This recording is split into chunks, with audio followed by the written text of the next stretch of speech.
Hindi ako nagbibilang sa daliri ko kung ilan ang mga supporters na dumarating. Para sa akin, kahit isa, supporter mo pa rin. Yes. Hindi ko kailangan ng marami-marami. Ang kailangan namin ay loyalty. Yes.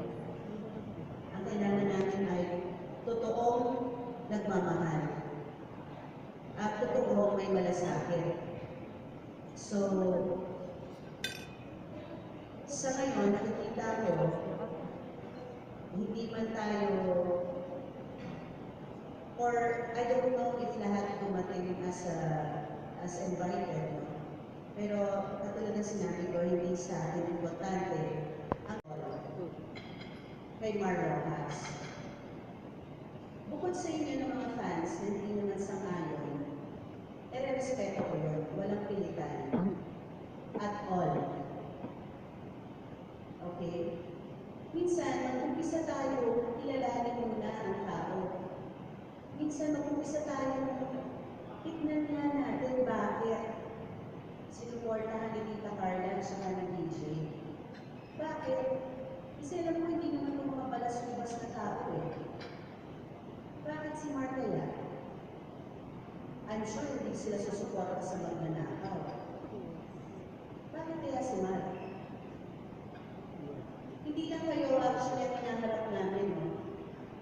Na mapaliwanagan. That's why ginawa natin yung pagbisita ni Sir Mar sa bahay ko.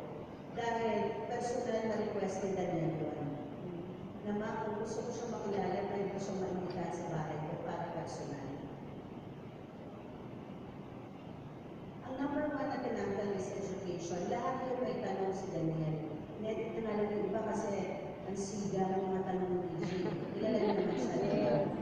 Wala siyang sino-sino. Basta alam niya nasa tama siya. Diretso yung sagot. Sir Mar, ano masasabi mo na pinabayaan ka mga taga-Tacloban na walang gobyerno nakita? Diba? Eh kung ako si Marwa, sa dali kong sagutin, ako na nagdala ng Yolanda. Bakit ako lang? Bakit pangalan ko lang? Pero hindi na yun wala siyang sagot na gano'n. Hindi siya naging self-centered sa pagsagot. In-explain niya na nandun siya, isa siya sa mga biktima.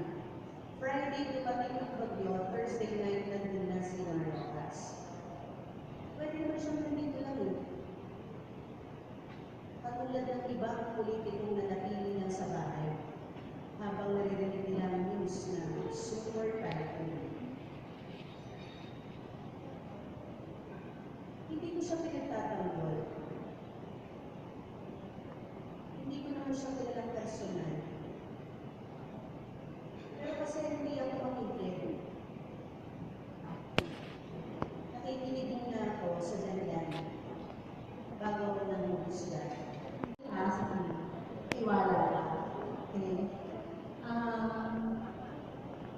About sa sinasabi niyo na gusto niyo na, ito na lang yung mga narinig ko ha, gusto niyo na action moving for Katniel, darating na yan, pero hindi siya movie.